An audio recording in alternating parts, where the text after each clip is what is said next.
What's going on, guys, and welcome back. Quite possibly the best card to come out in January arrives Tuesday. Grandmaster is going to be the master of combos for on-reveal cards. Today, Alex and I spent a ton of time talking about all the different cards that Grandmaster can work with, from hot to good to cooking. We're excited to break him down, as well as the recent OTA and all the impact that had on the meta. The nerf to Blob, was it enough? Is Dagger crazy? We're going to break it all down today on this episode of the Snapchat.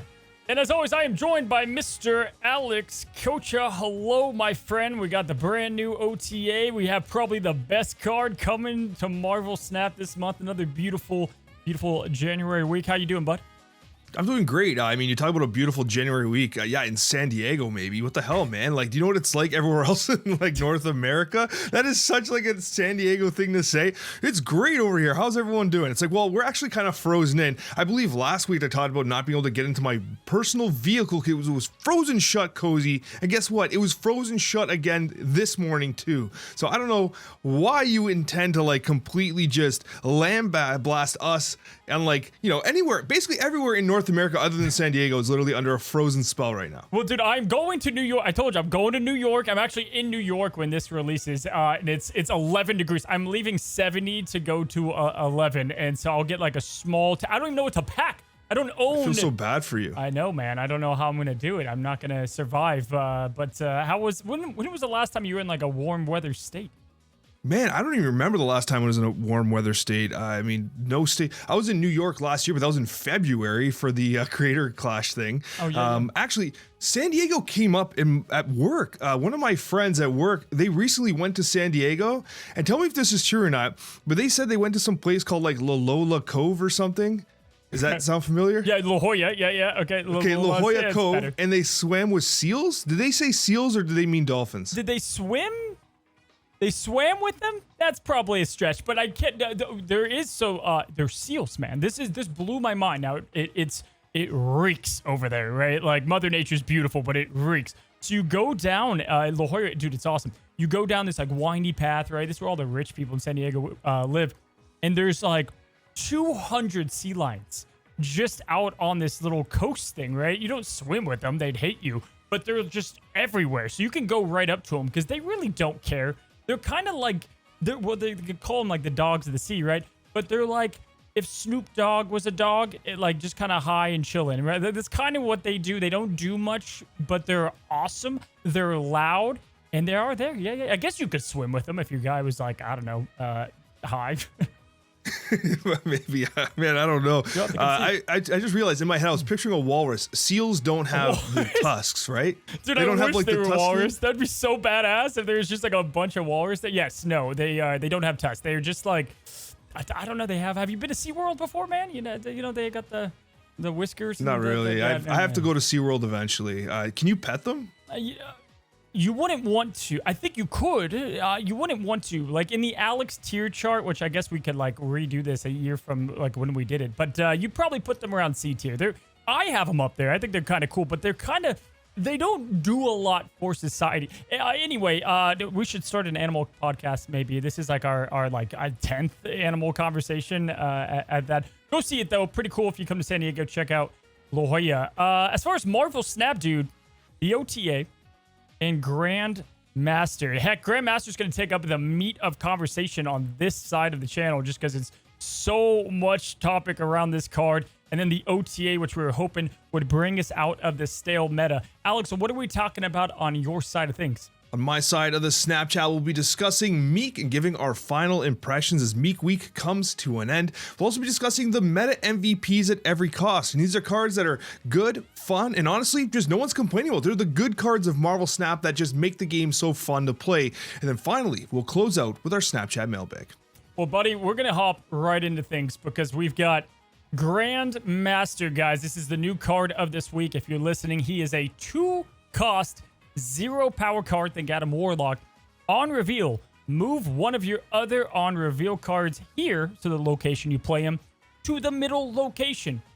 Its ability happens again. It re-triggers the on reveal effect. Now, a couple of things that we've gotten confirmed by Glenn is the card has to move to trigger the on reveal. So, you know, there's some location restriction with this card. And if Cosmo's in the middle, then it could also move, but it wouldn't reactivate. It has to have the ability to reactivate. Now, clearly, Alex, there's a lot of conversation about this card. We start with star ratings as always, my friend. What are you thinking right off the bat? Right off the bat, he feels like a 4-star card. I think that this has a very high potential, very high ceiling. When you compare like different cards and their abilities, this one feels like it could be one of the ones that kind of shatters the meta a little bit. Like it feels like one of those ones that can really impact combo-centric decks. And so like I'm excited to give it a shot and see what like combo deck builders like yourself, like you're someone who just like relishes in the ability to create an absolutely broken combo-centric archetype. And so I'm going to be interested to see what you can come up with.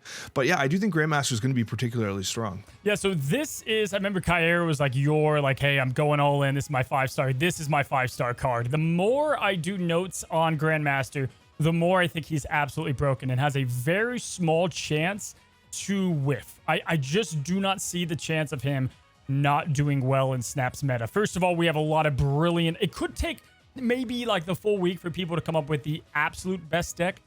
But Alex, we're going to go through all the best combos you can pull off with this guy. And then never mind that, just the best decks bar none. It's not often that I stand here and I'll say 5-star rating off the rip. I like to be conservative. The more I went through his combos, the more I went through his versatility and fun, like all my star rating factors, this guy nailed 5-star on all of them, which is obviously going to have me give him a 5-star rating.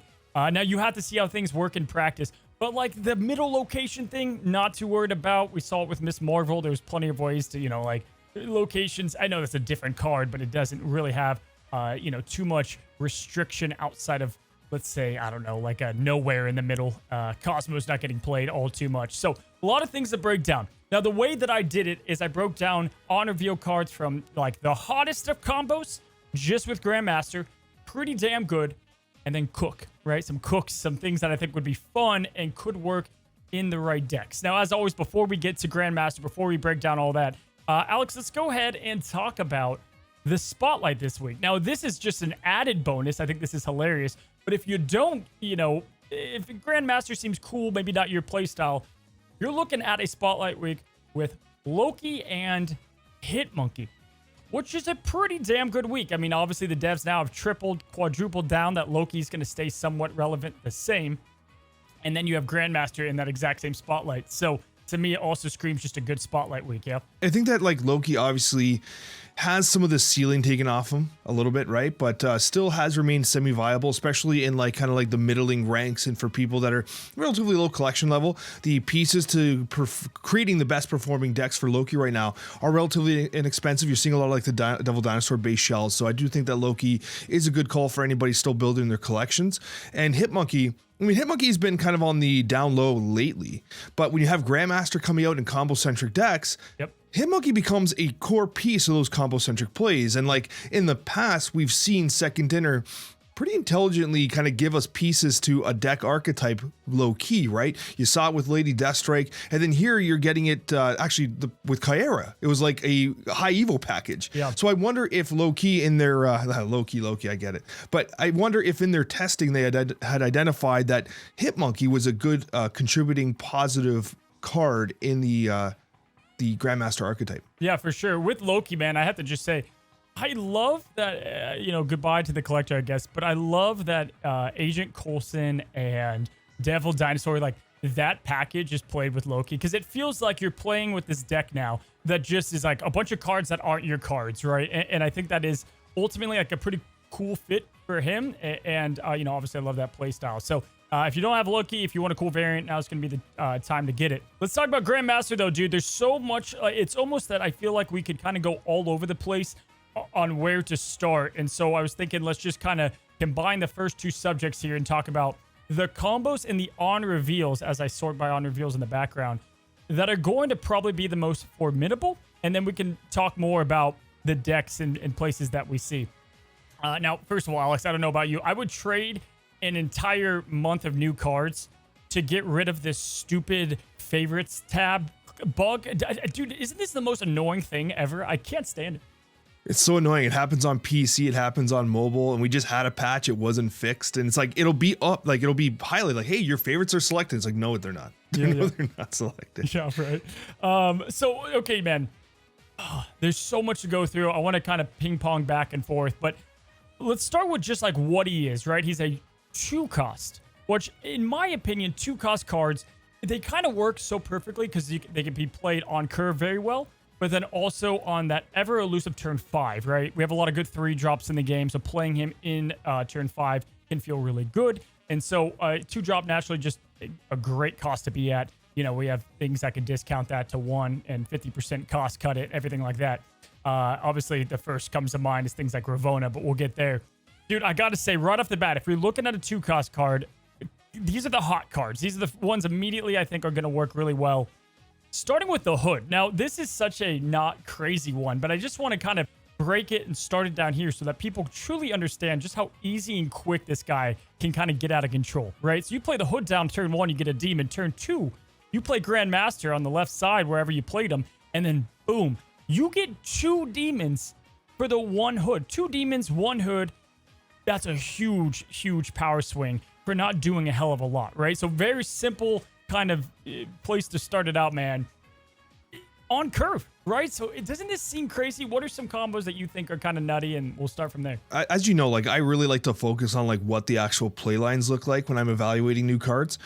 And for me, I think obviously Ravona is a huge standout here. So I was thinking to myself, okay, Ravona Grandmaster, I think they're going to be together like peanut and butter, right? And also we'll say jam too. Jam, peanut butter, all that stuff. Beautiful sandwich. I think this is going to be beautiful cards. Yeah. And so I was thinking, I wonder what a new Ravona Darkhawk deck would look like with the potential of something like a Grandmaster. If you think about it, you Cork turn 1, Ravona turn 2. You can Rock Slide, Black Widow, whatever you want on turn 3. And then you have like a discounted Grandmaster. You can actually, with Ravona on the board, play Grandmaster and Darkhawk on turn 4, reprocking Rock Slide, pumping their deck even harder. And like, yeah, you have a Darkhawk sitting there waiting to get Shang-Chi'd, but I'm just saying, like, if you actually think about that reproc, that re-effect of something like a Rock Slide and it slides to the middle, it's kind of crazy. It's actually legitimately insane. Dude, I love that you brought up Ravona because that was, clearly, I'm like, wow. Recently I thought of Ravona when Blob got nerfed. I'm like, oh my god, you could Blob on 5, Taskmaster on 6. It's a little bit of a wonky deck, but Ravona kind of always keeping... It's this new threshold, right? Like, we see cards go to 0 now, and we can get excited, or 1, and Grandmaster naturally... A Grandmaster for 1 is essentially in the right deck an Odin for 1, which is crazy. Now, right off the bat, the things I want to say is you have to be somewhat methodical, kind of like Miss Marvel. You want to play the 1 on reveal card on a location by itself, and or the decks and combos you're trying to do. You can't put too many on reveals because you kind of want to make sure that you can orchestrate it if you get screwed by locations, things like that, right? However, love the Ravona pick. The double Rock Slide hit is kind of nuts. I mean, that's a lot of rocks all at once. A crazy amount. Heck, even just playing that on turn 3 to 4 is your opponent's drawing rocks for a good majority. It's like a Subterranea in one package with the Korg. It is a Subterranea. It is Subterranea, yeah. Yeah, it's crazy. I'd more thought of, and this we could tie it in together, is the Ravona with Mr. Negative, right? Because right off the bat, you've got Grandmaster, who is going to fit into the Jane Foster mold. We're getting more 0-cost Blob, crazy enough, fits into the Jane Foster mold as well. So Mr. Negative, I think, will also have a home where you have these kind of Iron Hearts and all these on-reveal cards that are already kind of greedy that work, right? And could we see the return of Mr. Negative Hitmonkey? We just talked about Hitmonkey. Really, this is where you could spam a bunch of cards. I think Ravona is going to have several decks for Grandmaster to kick us off. Oh, without question. It's going to be one of the absolute top synergies. And I actually got a little scared for Ravona. Like, I hope they don't actually nerf Ravona instead of like, you know what I mean? I was like, is Ravona going to take a stray bullet here? Because like, we kind of mentioned on Ravona's launch, originally when she was a 3/3, we both said, this is a card that's going to age like fine wine. Like, it's literally going to get better with every single release that in like forever. For Marvel Snap's forever future, whenever you have a card that operates within that realm of Ravona, Ravona gets better. You get additional options. Now we have one that's a real banger. And so Ravona, yeah, is definitely going to benefit. However, what I will say, Cozy, is there are so many combo-centric pieces here that like we could literally talk for 4 hours. Yep. So hit me with some of your favorites. For sure. And on that note, you know what the first thing I thought of is like if they do nerf her, like does Ravona absolutely need 3 power? I get the whole they're trying to do C3 to me, I'm like, that's probably where they would go first, is make her Zabu 2-2. Before they mess with the ability, that would be my hope. But that being said, I don't know if they do. Zabu hasn't been touched in an eternity, so maybe they don't. But yeah, good like kind of note there. Now, a couple of things. These we could talk about a bit faster, but I have these under my hot category as well. Listen, at the end of the day, Grandmaster is a 2-cost card, right? Who gives you the ability to hit something again. And what are the decks? There are 3 archetypes that all want cheap ways to keep feeding the system. When we get a new card that does X, we get super excited. And what is X? Move, discard, destroy, right? Let's start with discard because Amik has been out lately and we can start there. I mean, the fact of having a new way for Calling Wing, Lady Sif, Blade, and even MODOK on turn 6 is crazy cool. I mean, MODOK on turn, you could get 2 MODOK procs without doing all that much, and you have an additional 4 energy to play that turn, whether that's Dracula or whatever you want to do. Discard, move, and destroy. We'll get to the other 2. They just want more ways to do what they do more and more, right? And so that gets me really excited about the discard archetype, getting Meek to move more, getting more Morbius up more, and then just having more of these combos reliably. Discard is immediately where I went, Alex, and I think it's an easy way to get things kind of spinning.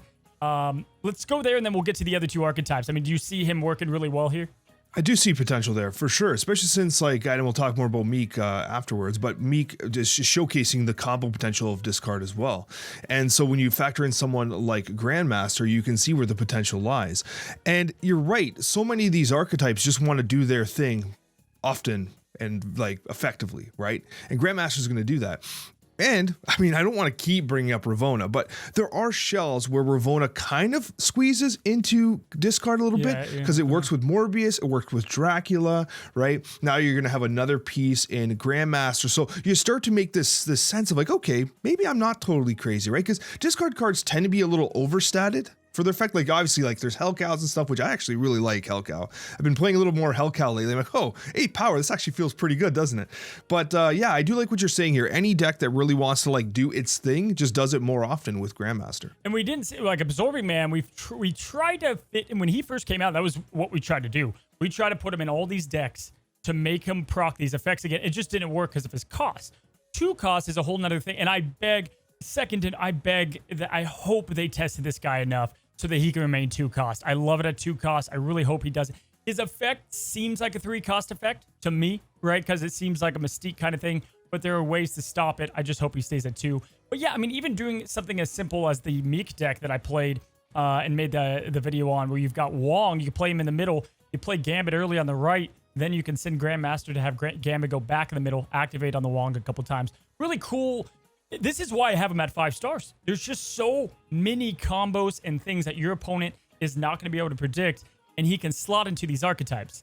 Now, Destroy, we'll go to that one next. I mean, this is obviously really, you know, kind of crazy too. You think about Venom, and you play Venom on the right side. This one, I was like, okay, you're not cloning the Venom or anything like that. You just, you know, you're activating again. But the fact of the matter is Nimrod mixed into this equation is where things get spicy. Yeah, no kidding. I mean, Destroy is going to be a huge beneficiary of Grandmaster, I do think as well. And like, yeah, even just reprocking Venom, moving it to the middle, having the things blow up, and like, there's so many things that you can do there. But one thing that I wanted to mention as well, and hey, take a shot every time Alex brings up Ravonna, and Cozy too. You're going to have a hard time on this podcast. But with Ravonna, you can actually Zola and Grandmaster on turn 6. Yep. Which is kind of crazy if you think about it, right? Like, you could, in theory, have like, let's say you use X23, you cheat out on turn 5 a null, right, on the right side. You're playing Zola and you're playing Grandmaster. Zola will proc, split the null, it'll go mid, and then you play the Zola again with the Grandmaster, it'll go mid. It's disgusting, and then Null's going to replicate again. That's why I think the Jane Foster negative list makes so much sense. You go Null, you go Arnim Zola, you have negative there, and you have Ravonna, and then at that point, you're just like, you have Iron Heart, you have Black Panther, who could trigger twice. Like, that deck is going to be filthy. And the fact that Jane Foster can just bring everything on turn 5 so that you have it all at your disposal. Truly, I mean, that deck is going to end up just being like the old Galactus, where it's like the 2-cube machine. You know what I mean? You snap, you get the 2 cubes, and that's kind of it. But, you know, hey, it's going to be formidable.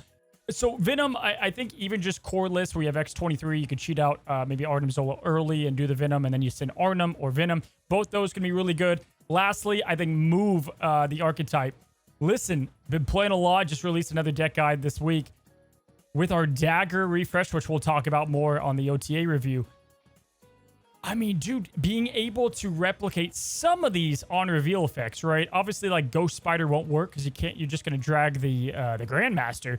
But you could play Iron Fist again. You can play Cloak again. Heck, even Heimdall if you get him out early. So there's a couple of things in move that add another 2 cost to the move equation. Don't think that needs it as much as maybe the other archetypes that we just talked about, Alex. You could make the argument that like someone like a Doctor Strange would be a good hit, right? Because Doctor Strange goes middle and then pulls something for another movement there. Okay. And you don't even have to do that on turn 6. That could be a way to actually pull something off like a left lane, like a Vulture who's slammed left. Yeah. You can hit the Doctor Strange, send Doctor Strange middle, bring the Vulture in, and then that sets up a turn 6 Heimdall. Absolutely. I mean, so there's going to be...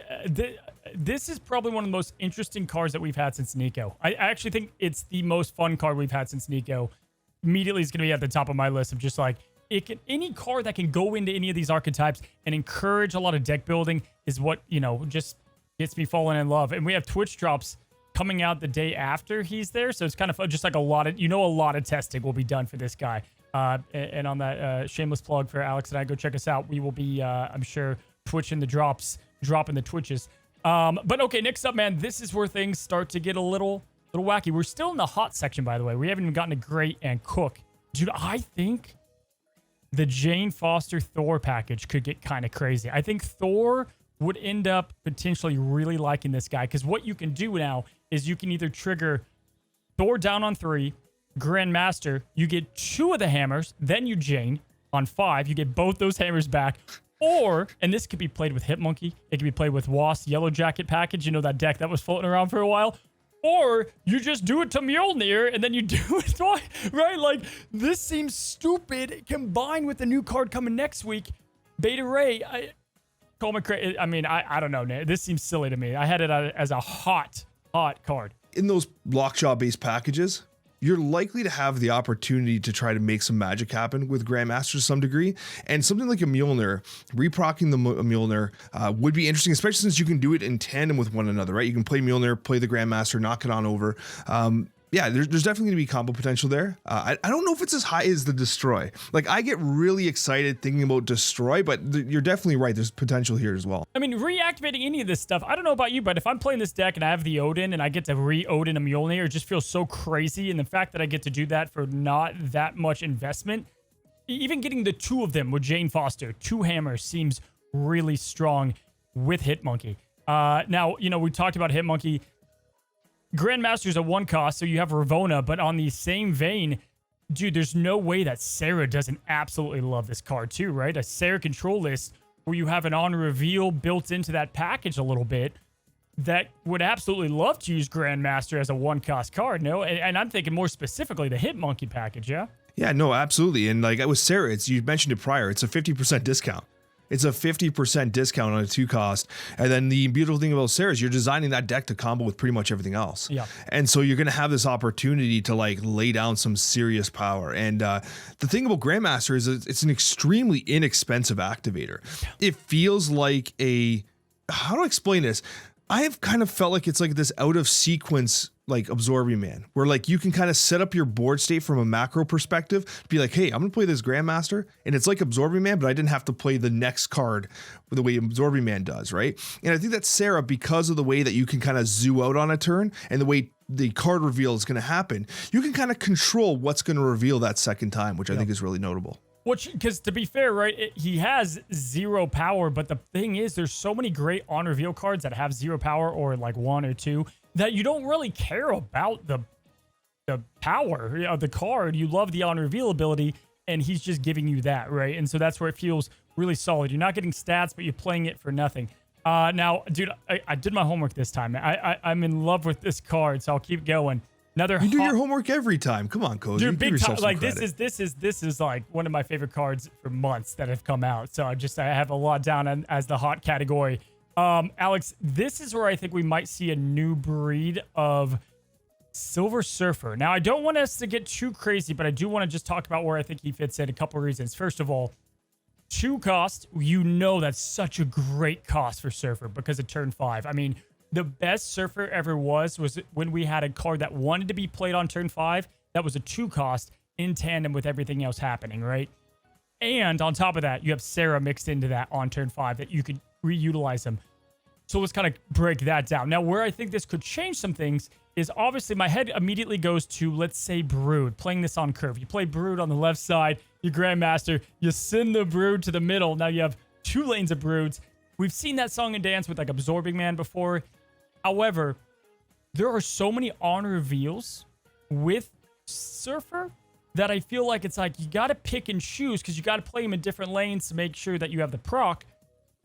I think even just getting obviously 2 Surfer hits is insane, and that could be all you want to do on turn 5, yeah? You're absolutely right. That's one of the challenges of Surfer. There are so many on-reveal cards, and space becomes a factor, right? Like if you're going to consider playing Brood, then like, okay, you play it on top of Brood, then like you've literally almost landlocked 2 lanes, right? Mm-hmm. You got 1 extra space mid, and that's it. The whatever right or left location you played Brood is full because Grandmaster's sitting there as well.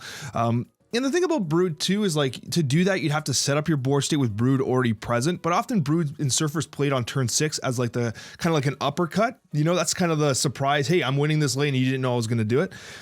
But like, you're right. There are so many versatile 3-drop effects. You could do that. What if you had Brood out and you played Grandmaster? Let's say you had Sarah down. You won't be able to play, I guess, all the 3 cost or whatever, but you could theoretically leave that middle lane open knowing you're going to copy those Broods to the middle, and then you play Surfer and 1 other card, Gladiator in the left lane where the Broods moved or something. You know what I mean? It's still like a secret punt. Grandmaster, that's why I have him so ranked. You have to anticipate this new cog into the machine rather than thinking he's got Brood in this lane. I'll try to win these 2. You just don't know if Grandmaster's going to come out. I like what you said prior about just keeping it as simple as just reprocking the Silver Surfer. Because if you think about your 2 drops on turn 6, you have 6 energy. So 2 drops are, you know, basically you play 2 2-drops and 2 3-drops, right? It's kind of the way it would work with the Sarah discount. Imagine playing Brood Silver Surfer as your 2 3-drops, and then you play Grandmaster and Maximus. Like, think about how much actual power that is, right? That's an obscene amount of power. And that verticality, those numbers getting big, are how you often win games of Marvel Snap.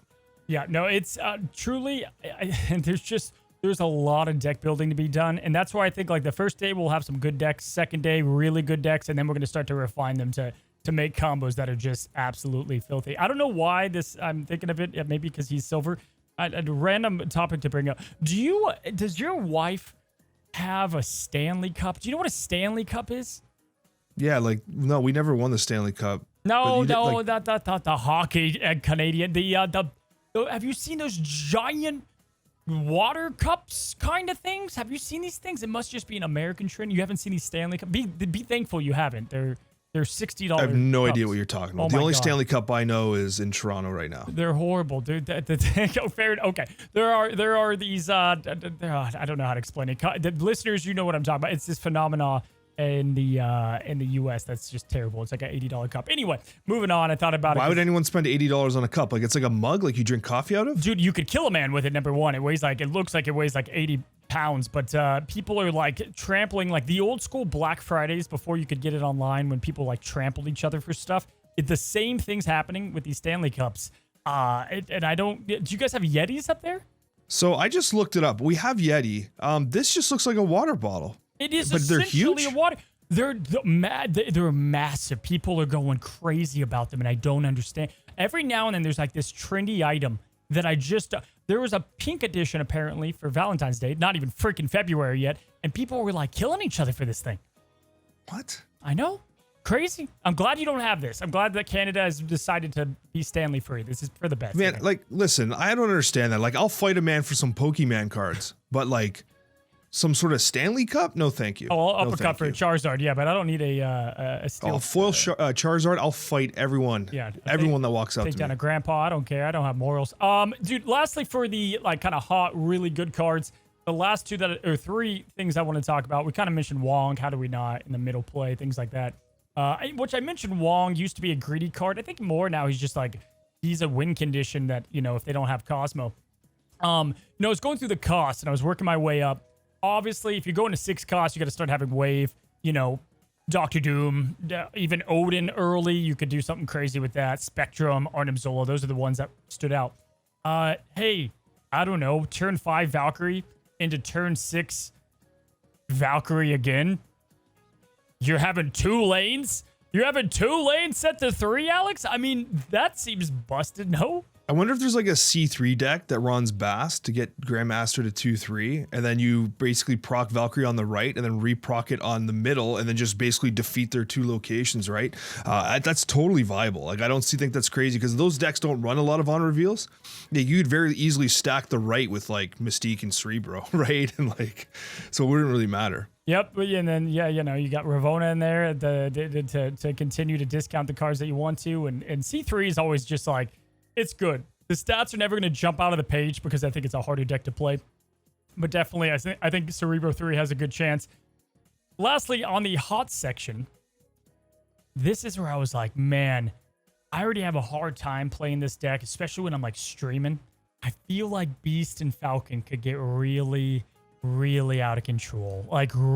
Like really dangerous with this because you can then essentially I don't know. I can't even like imagine this. A, you could pick up the Grandmaster, do it twice, but B, just having Beast pick up a full lane and then go and pick up a whole nother lane for free. I don't even know the deck design there necessarily. I'm sure Hitmonkey would have to be a part of it. What? Right? Doesn't this seem stupid? Like even Hawkeye, who I have on the next list, but like even just that, getting him doesn't that seem insane? It does. I was trying to like pen and paper a Beast design, like a Beast balance based design. So I think you're right. There's definitely potential there. I couldn't figure it out. Like I was like, you know what? I think I need to play with this card before I try to figure out a Beast one, because like if you think about it, you have Beast, but then if you're using Grandmaster and you want to Beast the Grandmaster, you're also kicking a card to the center. So like one of the cards you'd want to Beast, like your Iceman or your Spooderham or whatever, is being kicked mid by Grandmaster already. So now you have a choice. Do you Beast Grandmaster or do you Beast the card's middle that you're kicking over there? Like it's kind of like weird from that perspective. So maybe you need to like play Spider-Ham, then you play Falcon, and then you play the card, then Grandmaster, kick them over, then you pick up Grandmaster again. And like, I think there's some play pattern that needs to be figured out there because of that move to center functionality. Yeah, I think it would just be you play your cheap on reveal. So like in the next section, I have, let's say like Iceman and a couple other, whatever. Then you pick those up with Beast. Then you play some other ones in the middle almost, yeah.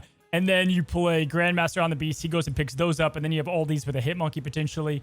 Thank God they fixed the Hitmonkey, because back in the day you could have done like a Mysterio Hitmonkey, move the Hitmonkey, pick him up a couple times. It would have been nutty. I think this is out there. Somebody's going to make a really good bounce deck, though, in my opinion, with Grandmaster. Now, I've been talking for a while. I've got the next section as great. Do you have any other combos, though, for me, buddy, for Grandmaster? Not necessarily. I think we're touching on a lot of them thus far. I just wanted to kind of like speak to the fact that I think Cosmo is going to be a little popular in the next week or so. He has to. And a reminder that if you think Cosmo is going to be a problem, one of my favorite cards out there is Echo. And Echo, Echo can't necessarily be in two places at once, because Cosmo's interesting, because Cosmo, you can play Cosmo middle to prevent Grandmaster's effect from happening, right? Because they'll push and then they won't be able to on-reveal middle. Or you can actually play the Cosmo where you think they're going to want to play the Grandmaster to push something to the middle, right? So there's this two-pronged attack. So I wondered like if Echo actually is even viable, because like you play Echo in the middle, then they can just Cosmo the location with like, oh, they're trying to do that combo. So I'll just play Cosmo there, right? Yeah, right. So I would assume if Grandmaster gets out of control, we're getting Cosmos in the meta. Like he's just back full. Kind of how like Mystique, right? Because double lane. I mean, Miss Marvel, she brought back in full force. Not even brought back. Like Echo and Enchantress and Rogue existed in every deck because of the Miss Marvel presence. We could absolutely see that. But I think the things that's dangerous is that Grandmaster can go in any type of build, and that's where it's going to be very unique. A couple other cards that I have as like just good. First of all, we'll talk about her more in just a second, but Celine, double procs, just the natural curve of Grandmaster, playing him into Celine. The thought of having a green goblin that's a -9 is silly. And it's on curve. So Celine, Grandmaster, you've got, I guess the first Celine though it would hit the goblins. So isn't that crazy? It's also very notable that Grandmaster can send goblins back. So if like someone who's playing Galactus throws like a hobgobber on your side, you can send them right back with Taskmaster. Not Taskmaster, Grandmaster. Annihilus who, man? Annihilus who? You just play Grandmaster on the goblins and you're set to go. Yeah, that's awesome. I going with all the other on reveals, a couple other good combos I had, buddy. Clearly like Ironheart is just like good stats, right? Like a lot of these are they're just good stats. You can't be mad at them. Black Widow. I know she's a 3 cost now, but it stinks that the only turn you could pull off both of them played at the same time without like Ravonna or whatever would be turn 5 where they don't have to play the Widow's Bite. But think about, you could essentially play Black Widow left Grandmaster and then double Widow's Bite. I guess if you had Magic and you had a turn 7, right? Isn't that just filthy? Yeah, but in the deck that we actually opened this with, when I talked about playing like Korg, Ravonna into Rockslide, you could very substitute, like you could take out Rockslide. Well, you don't draw Rockslide, but you end up drawing into Black Widow. Use Black Widow and Grandmaster. It's essentially the same thing. You're still stuffing a draw and they got 2 -1s on their board. Yeah, no, that's true. That is true. This is where, again, I'm starting to pull up some cards where I'm like, I feel like triggering some of these, they may not jump out, but you could build some decks around it. The other one I had is Crystal. So I was thinking about this. I'm like, those decks where like you don't care if your opponent's getting their cards because you're a combo deck and you know that if you get your pieces, you're going to win. You know, i.e. Hela. There's obviously other ones back in the day, the Hazmat deck. Drawing twice here is going down a dangerous road because then at that point, you know, you have the option to play even Magic after you re-trigger this, and then you have all of your cards. You have what you need to do to make it happen. Is this a sneaky great Grandmaster card in the right combo deck? That's a good point. And then you add something like an Iron Lad to the mix and you basically have access to your entire deck, right? Like, yeah. That's an interesting call. I didn't quite think of that. Crystal. It was not on my bingo card. Cozy talks about Crystal today.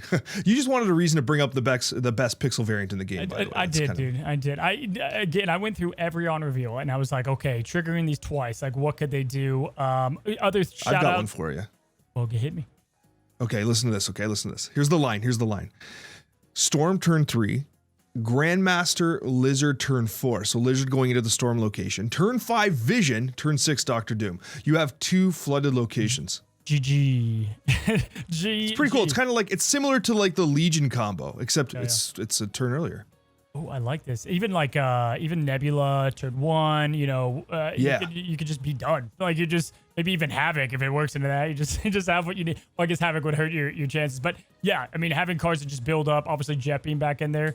I like it. Wolf's Bane, another great card with just good stats that if you have her move over, I mean, maybe this could potentially make the long Silver Surfer list. I had that. I like the Storm play. That's definitely spicy. Looking at some 4 cost, dude, I was also thinking you could end up doing something like the double hit of Ghost Rider. Listen, there's times where this could definitely come into play into these discard Black Knight decks possibly. Would Ronin decks ever want double hits of Maximus twice? Would you ever want this? Man, I don't know. Imagine double hitting a Master Mold though, and they're holding 4 Sentinels. Like I never thought. No, honestly, in my notes, I never even considered Ronin. Wow, because he doesn't. You play got a point, dude. That many on reveals, so it kind of would work on Curve too. And Ronin could use Crystal. Yeah, dude, hold on. This could be it. It could be the Ronin. This is the spicy brew. It could be it could be this again. I had these under the Cook section, so I put on there last 2 on Cook because I always thought it was cool to have some of these guys on Curve. 2 different cards I thought having access to multiple times. They're not great by themselves, but if you start to trigger them, they can get a little crazy. In that Destroy package, I thought double Yondu's on Curve was a really just natural, like, hey, you're milling their deck, you're building up a null. I know the argument on Yondu is like, you can thin their deck. Yeah, buddy, but if they don't have a deck to play, you're really, you're definitely hurting their chances there. I thought double Yondu on Curve was cool. And then Alex, I'm like, this is kind of interesting. Access to 0 twice is like a new Sauron-ish kind of deal, huh? Yeah, kind of. It is. they're played in the same decks. Zero's one of those cards that has gotten niched down to some weird spot where like it used to be like prior in like the beta and stuff like that. It used to be a little more versatile. Now it's only kind of doing the one thing in the one deck. Yeah. I didn't actually consider that. Hold on, Cozy. I don't want to derail you completely, but I just had this idea while you were talking about Ronin. I kind of started spiraling in my own head for a second. Can you create like this infinity loop with like you play like Yondu, and then you play Grandmaster, and then you skip a turn, and then you play like the Absorbing Man. What happens? What's the Absorbing Man Grandmaster interaction? Like, does Grandmaster reproc the Absorbing Man, who then sends them both to the middle? Oh my gosh. Wait, hold on. No, because then it would just send Grandmaster to the middle. It came to my head. Like, what would Grandmaster and Absorbing Man do together? Because you'd have to have two separate lanes set up, right? So probably like one on reveal on the left, one on the right. You play Grandmaster on the left. It sends the Yondu into the middle, and then you play the Absorbing Man to the right. So theoretically, if there's a combo wombo out there that you want to get them both activated, you could do it. You could damn well do it, especially if you have like Zabu, Ravona. You could then do that both on turn 4 or whatever. Dude, we're getting deep. This game's going to get broken. I'm telling you, this is why I had him on a 5-cost card, guys. And we don't necessarily have like, you know, if I were to tell you decks, I think Surfer, Sarah Control, Ravona, C3, we just talked about Destroy, Discard. Those could be the decks that really shine.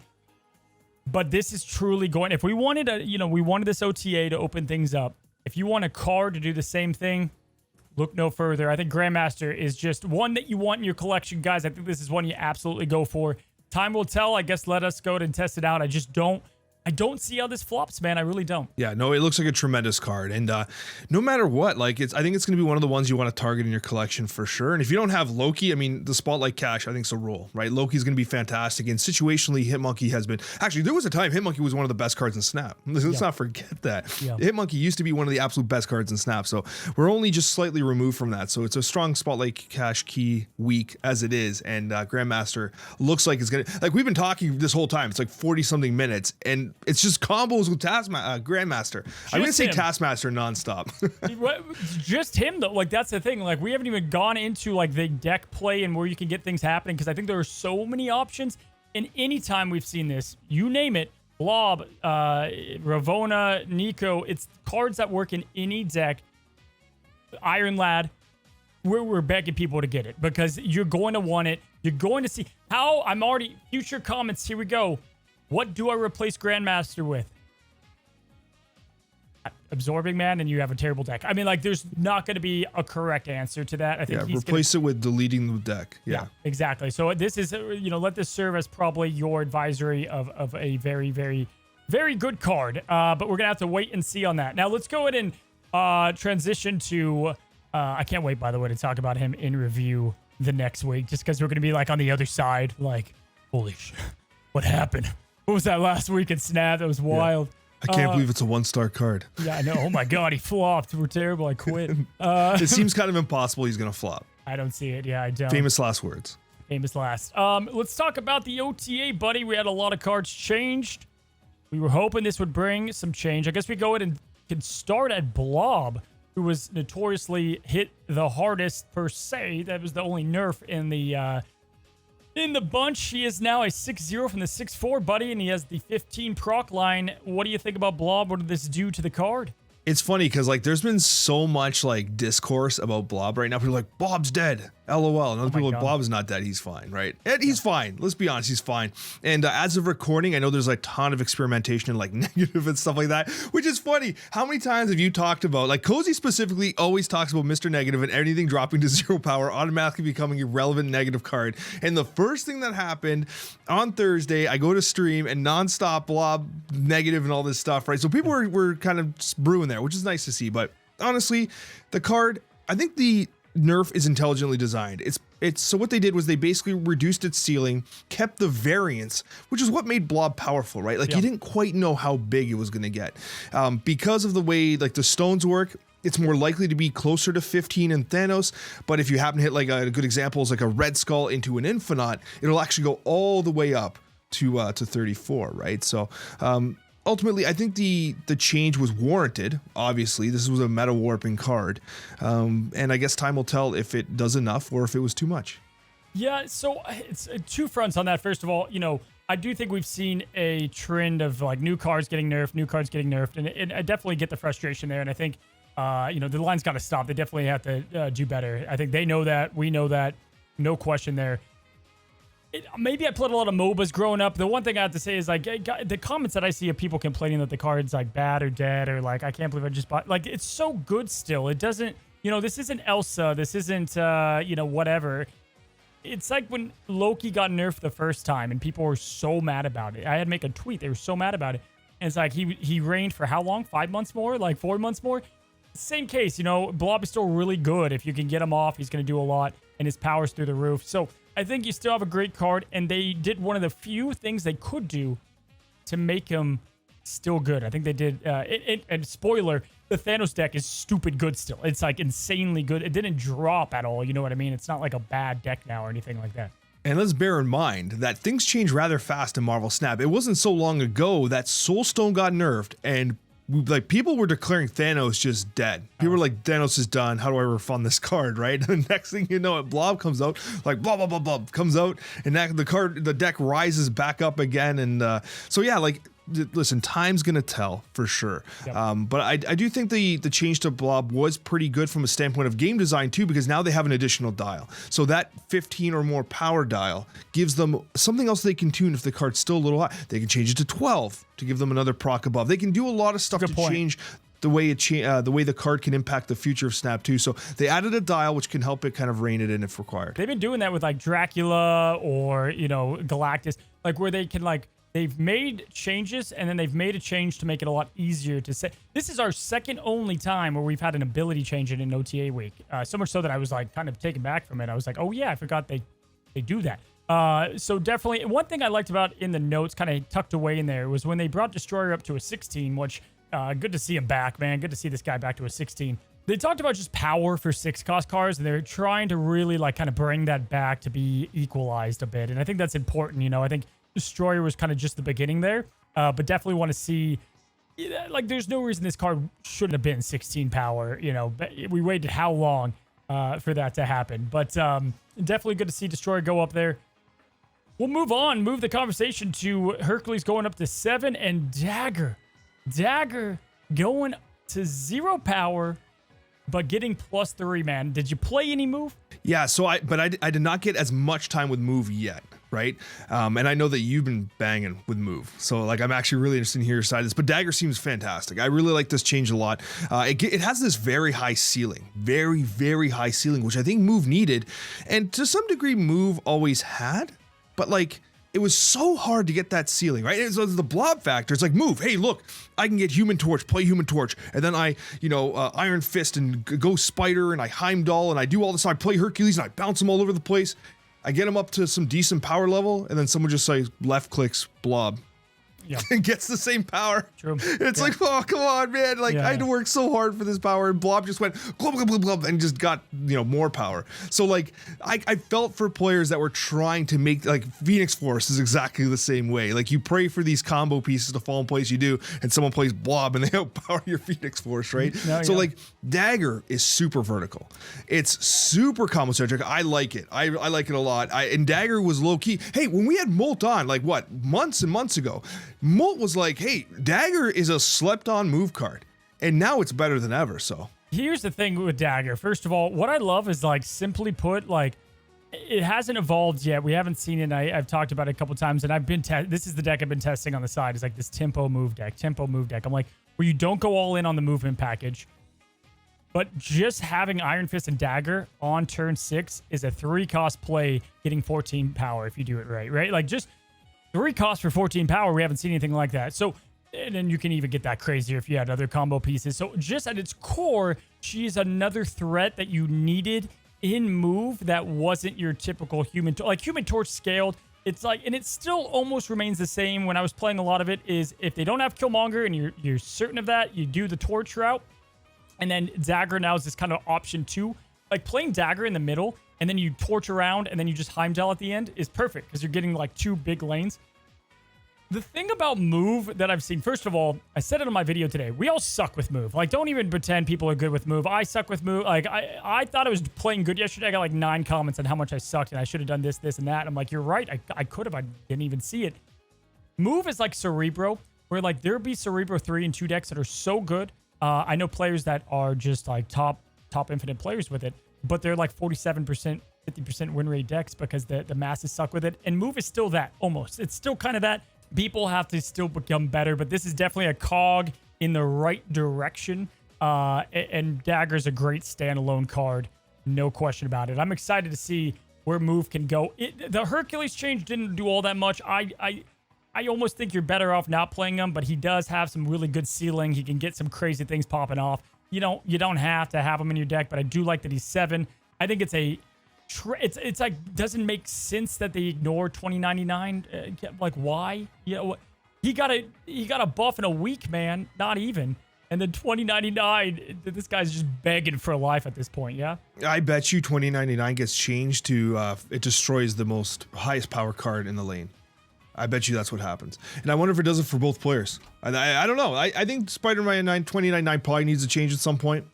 And but apparently, I mean, in a Q&A, it was a couple months ago now, I think Glenn said like, hey, internally, this card performs better than you think it does.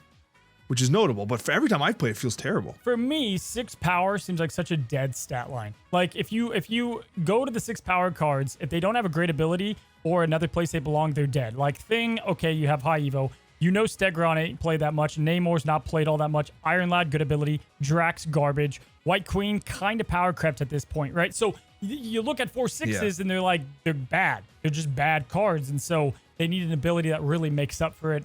And I think Spider 2099 is next in line.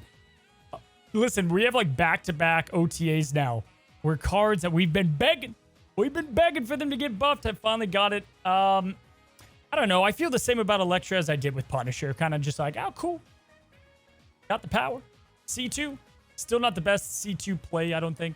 I think she's cool. I think it works. I just was hoping for maybe a little bit more. Yeah, thanks for buffing Elektra after Kyra comes out, by the way. That's a great touch, just to make sure that we still can't play the card.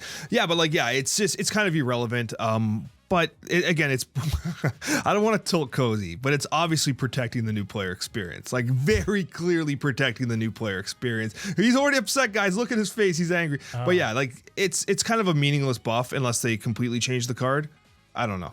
And then lastly, Alex, we end on Dazzler. Oh my gosh, I'm over the moon. Okay, Binks used to give me so much crap for loving Dazzler, even as a 3 cost. She used to be a 4 cost. She's now a 2 cost. Same stinking 2/2 with a +2 for each location that's full on your side. This immediately, in my book, put Dazzler as a flex card in just about any deck that likes to play cards, and a good amount of them at that. I even like her in Loki, believe it or not. I think this was the perfect change, man, to have a card that, if she was a 3 cost, best case scenario, she's a 3, 8, and you busted your butt for a Gladiator play. Now it's a 2/2 with a 2/8 potential. It's interesting because, like, I think this card and this change, it speaks to what we discussed earlier with Grandmaster. The idea of, like, at 2 cost, you can slide it and fit it, like, into plays where you might not be able to fit it otherwise. And that's exactly what this Dazzler does. And I was testing it in a whole bunch of different shells. I was testing it in Patriot. I was even testing it in something like a Zoo shell. And what was interesting about that was that, like, if you think about what Zoo looked like, okay, so Zoo was unplayable for the longest time. Is at higher levels. Of course, if you're in, like, pool 1 and 2, that's different. But in higher collection levels, you can't play Zoo. However, we had Kyra come out, which was a defensive piece for Zoo. And then now you have Dazzler at 2/2. And what's notable about this is because you kind of had this play pattern of, okay, I play a 1-drop, it's like an Ant-Man. Now I can play Dazzler, and then I can play, something relevant on turn 3, whatever it is. Then turn 4, Khazar, turn 5, Blarvel, then turn 6. Like, it fits in so much better because before, your turn 6 was like, what do I do? Do I play Dazzler and Shauna and just like, that's my turn 6? Like, that's not good enough. Yeah. She just slots in ever so much better, and it raises that archetype just a little bit more. So Kyra and Dazzler just kind of creeping it up a little bit. I'm not saying it's relevant yet, but this is not insignificant. No, I think it is relevant because even Shauna, I mean, she just got, to not too long ago. Like, they put a lot of love into Zoo. You are 100% correct. And then you now have flex plays. Blue Marvel on 5. If you don't do Blue Marvel, Valkyrie just fits in perfectly into Zoo because you have ongoing stats that can build up like Ant-Man. We're starting to see that. Patriot, I think, got a good love bit. Ultron's return. We've got a little bit of... Dazzler's starting to fit. And talk about a card that when you take an energy point away, you're helping what that card does. That's what they said in the OTA notes. So true. You have now ways to continue to play these cards down. I love it, man. I mean, think about it. She was a 4-cost. They took her down. They fixed the location thing, like Space Throw now activates her as well. They really made this card work. And I could not be more happy for her because I think she is now a very fun and great flex play at the 2-cost slot. And what's interesting, though, is we kind of bring up Shauna, which Shauna and Dazzle were often played like synergistically together. And so like a kind of buff to Shauna by extension was the change to Celine, because Celine is now a 1/2 and not just a 1-1, which would have obviously been horrible to come out of Shauna. It's still bad to come out of Shauna. But anyway, so Celine got changed as well. But I'll be honest with you, I'm not sure if this is actually a buff, because the way I was playing Celine, like I was playing Celine as like I wanted that extra piece to kick over with Annihilus. Totally get it. Now she doesn't. Totally get it. I think it's a buff. I've been playing a lot of Celine. I think it's a buff for multiple reasons. Just the package of Ravone, the Goblins, and Celine is really nice to have. But also, there are just so many use cases where like the 2 on your side just feels better than the -1. Viper, if Viper was taken to a 2-cost again, then I would be pissed about the Celine. I think so, because you would have multiple ways to kind of kick cards over maybe. Junk is not dead, as people might think it is. It's not played the same. I like this Celine change. I think this Celine change was biggest for Galactus, most honestly. But man, the -3 power that you could play and keep some initiative going, I thought this was a great change and definitely opened my eyes to her and it had me play her a lot more. So I think they nailed the OTA altogether. I know maybe it doesn't bounce off the page for some people, but they handled the Blob in the biggest meta counter. They gave some spice to old cards that didn't have the love. They made a couple cards really good and archetypes great at that. You combine all that, Alex, with Grandmaster, and we have ourselves most likely a pretty damn new fresh meta, buddy. So I'm excited to see what this week brings, man, and just another great episode of the Snapchat over here. If you guys want to catch Alex's side of the Snapchat, we have a lot to break down. Meek in review. We're going to be talking about the meta and some of the best cards in it that don't feel broken, but feel amazing at that. And then the Snapchat mailbag. You guys can check that out in the description. The link's right there. And until the next one, happy snapping.